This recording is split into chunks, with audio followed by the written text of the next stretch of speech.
안녕하세요. 새벽의 축구 전문가 페노입니다. 오늘은 2시즌 만에 아틀레티코 마드리드로 복귀한 그리즈만이 아틀레티코 마드리드에서 어떤 역할로 플레이할 수 있을지, 그리고 수아레즈, 그리즈만, 펠릭스, 코레아, 쿠냐, 카라스코, 데파울, 르마, 요렌테, 사포니치까지 엄청나게 많은 공격 자원을 보유한 상태에서 아틀레티코 마드리드가 어떤 전술을 사용할지 살펴보려고 합니다. 먼저 그리즈만은 바르셀로나에 있었던 2시즌 동안 자신이 잘하는 위치에서 뛰지 못했습니다. 그리즈만은 투톱의 세컨드 스트라이커 자리에서 가장 좋은 활약을 보여주는 선수인데요. 프랑스 대표팀에서도 지루 혹은 벤제마 밑에서 뛸 때 가장 좋은 활약을 보여줬고, 과거 아틀레티코 마드리드에서도 디에고 코스타, 만주키치, 토레스, 라울 가르시아처럼 최전방 공격수 옆에 있을 때 훌륭한 활약을 펼쳤습니다. 그리즈만은 최전방에서 공격수가 상대 수비수와 싸워주면서 볼을 받아줄 때 발생하는 공간으로 침투해 들어가는 플레이가 뛰어난데요. 특히 최전방 공격수의 포스트 플레이를 효과적으로 활용하면서 패스를 주고 들어가면서 공격 작업을 만들어가는 것이 그리즈만의 가장 큰 장점이었습니다. 예를 들어 이 장면처럼 최전방 공격수가 볼을 떨어뜨려줄 때 그리즈만이 공간으로 침투해 들어가면서 좋은 활약을 보여줬는데요.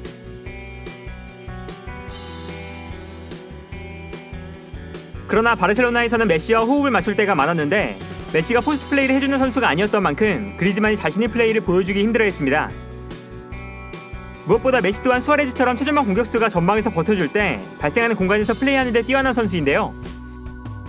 결과적으로 메시와 그리즈만 두 선수 모두 전방에서 버텨줄 수 있는 최전방 공격수와 좋은 호흡을 보여주는 선수들인데, 두 선수가 짝을 이루면 포스트 플레이를 펼칠 선수가 없었습니다. 또한 메시와 그리즈만이 수비수를 등지고 후방에서 넘어오는 볼을 받아주는 역할을 잘하는 선수들도 아니라서 지난 시즌 바르셀로나는 전방에서 버텨주는 선수가 부족하다는 것이 공격 상황에서 가장 큰 문제였습니다. 그리고 지난 시즌 후반기에는 더용이 바르셀로나 공격의 문제를 해결해줬습니다. 메시와 그리즈만이 최전방에 배치될 때 더용이 공간으로 침투해 들어가면서 수비수를 끌고 움직였고, 이때 메시와 그리즈만이 플레이할 수 있는 공간이 발생했는데요. 더용의 플레이 덕분에 메시와 그리즈만은 함께 나왔을 때 좋은 활약을 보여줄 수 있었습니다. 이 장면처럼 더용이 수비수를 끌고 움직여줄 때 그리즈만이 발생하는 공간으로 침투해 들어갈 수 있었는데요. 한편 또 다른 문제는 메시와 그리즈만이 좋아하는 동선이 비슷하다는 것입니다. 두 선수 모두 공격지역 전체를 자유롭게 돌아다니는 선수들이지만 기본적으로는 왼발을 사용하는 선수들이기 때문에 오른쪽에서 중앙으로 볼을 몰고 들어오면서 플레이할 때가 많은데요. 두 선수가 함께 나오면 아무래도 메시가 오른쪽에서 중앙으로 볼을 몰고 들어오는 동선을 가져갈 때가 많아서 그리즈만은 중앙이나 왼쪽으로 밀려나서 플레이할 수밖에 없었습니다. 심지어 수아레즈, 메시, 그리즈만이 함께 뛸 때는 그리즈만이 왼쪽 측면 공격수로 뛰는 경기도 많았고, 자연스럽게 그리즈만이 최고의 모습을 보여주기 힘든 환경이었는데요. 그리즈만, 수아레즈, 메시가 함께 뛸 때 그리즈만의 활동 반경을 봐도 그리즈만이 왼쪽에서 플레이했다는 것을 알 수 있었습니다. 여기에 대해서 수아레즈나 메시의 수비 가담이 적은 만큼 그리즈만이 수비에 적극적으로 가담해야 했는데, 바르셀로나가 4-3-3을 사용할 때는 수비할 때 중앙 미드필더가 메시의 뒷공간을 커버하고 그리즈만이 수비로 내려가면서 두 줄 수비를 만드는 전형을 만들었습니다. 이처럼 그리즈만이 익숙하지 않은 왼쪽에서 뛰면서 동시에 수비적으로 많은 역할을 감당해야 했기 때문에 그리즈만은 바르셀로나에서 플레이하는 데 어려움이 있었는데요. 바르셀로나 시절의 그리즈만을 평가해보면 이적한 이후 첫 시즌은 확실하게 실망스러운 모습, 두 번째 시즌은 그래도 준수한 활약을 보여줬지만 그리즈만의 이적료를 생각하면 분명 아쉬움이 남는 활약이었습니다. 결국 다소 아쉬운 활약, 그리고 바르셀로나의 재정난이 겹치면서 그리즈만은 아틀레티코 마드리드로 돌아왔는데요. 계약 내용을 살펴보면 아틀레티코 마드리드가 약 4천만 유로의 이적료로 그리즈만을 영입할 수 있는 완전 이적 조항이 포함된 임대 계약인데, 바르셀로나로 갈 때의 이적료를 생각해보면 그리즈만의 바르셀로나 이적은 팀과 선수에게 모두 아쉬움이 남는 이적이라고 할 수 있습니다. 다만 아틀레티코 마드리드에서 그리즈만은 바르셀로나 시절과 비슷한 어려움을 겪을 가능성이 있습니다. 이번 시즌 아틀레티코 마드리드에서 포스트 플레이를 훌륭하게 수행할 수 있는 선수가 수아레즈 단 한 선수밖에 없기 때문인데요. 코레아, 펠릭스, 쿠냐, 카라스코 모두 그리즈만처럼 세컨드 스트라이커에 가까운 선수들이고, 사포니치는 포스트 플레이가 가능하지만 주전으로 나오기에는 부족함이 있어서 현재 아틀레티코 마드리드는 포스트 플레이에 능숙한 선수가 부족한 상황입니다. 그리고 수아레즈 또한 전성기에 비해서 많이 내려와 있는 상태고 나이가 있는 만큼 시즌 전체를 소화하기에는 무리가 있는데요. 결국 그리즈만은 경기에 나올 때 수아레즈가 경기에 나오지 못하면 바르셀로나에서 메시와 호흡을 맞췄던 것처럼 포스트 플레이에 능숙하지 않은 선수들과 짝을 이뤄야 할 가능성이 높습니다. 그리고 전방에서 볼을 받아주고 버텨주는 선수가 없는 만큼 그리즈만뿐만 아니라 아틀레티코 마드리드의 투톱이 공간을 찾아 움직이는 플레이에 어려움을 겪을 텐데요.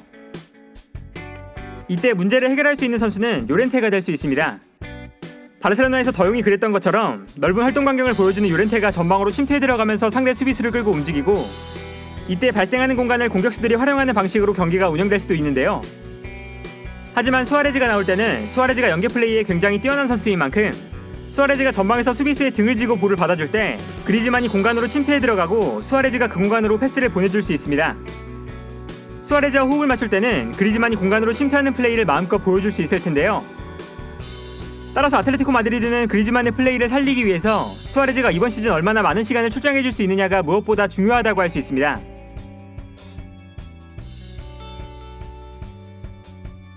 여기서 이번 시즌 아틀레티코 마드리드의 전술을 살펴보면 아틀레티코 마드리드는 수아레즈, 그리즈만, 펠릭스, 코레아, 쿠냐, 카라스코, 데파울, 르마, 요렌테, 사포니치까지 엄청나게 많은 공격진을 어떻게 활용할 것이냐가 중요합니다.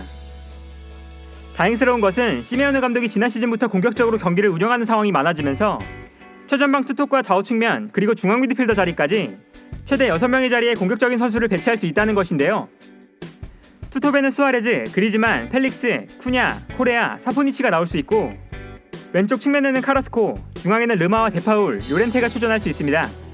그리고 상황에 따라서는 요렌테가 오른쪽에 배치될 수 있는데요. 그러나 이러한 전형에서는 경기에 나오지 못하는 최전방 공격수들이 너무 많기 때문에 공격 숫자를 한 명 더 늘려서 그리즈만이나 펠릭스를 투톱 밑에 배치하는 전형으로 경기에 나올 수도 있습니다. 그리고 이때는 수비적인 밸런스를 위해서 르마나 데파울보다는 코케나 요렌테, 콘도그비아, 에레라 같은 선수들이 먼저 선발로 나올 것이 예상되는데요.